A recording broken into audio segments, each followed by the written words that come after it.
Today, I would like to address a question that comes up frequently when we talk to companies in the sector.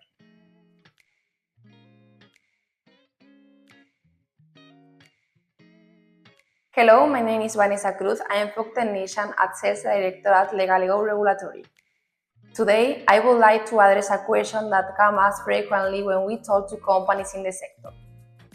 Many companies think that expanding in new countries is like replicating what already works in other countries, and it is not okay. In regulation, replicating is not expanding. Expanding in EU countries means understanding that there is a general regulation, but then each single country has its own and internal regulation. For example, there are different limits for vitamin and minerals, or maybe some botanical plants are permitted in one country that are not permitted in another one, and not just the plant, also the part of the plant that you are using.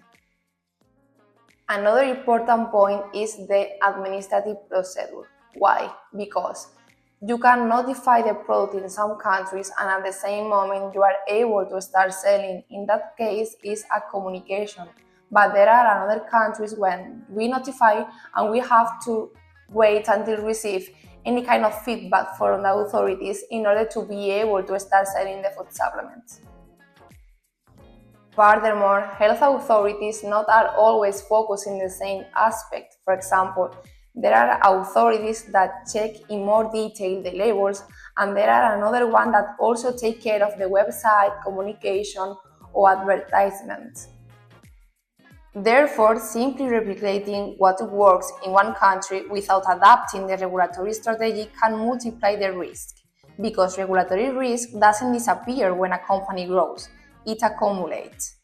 The more countries a company enters without a clear regulatory strategy, the more points of friction can arise, and the more difficult they become to correct later.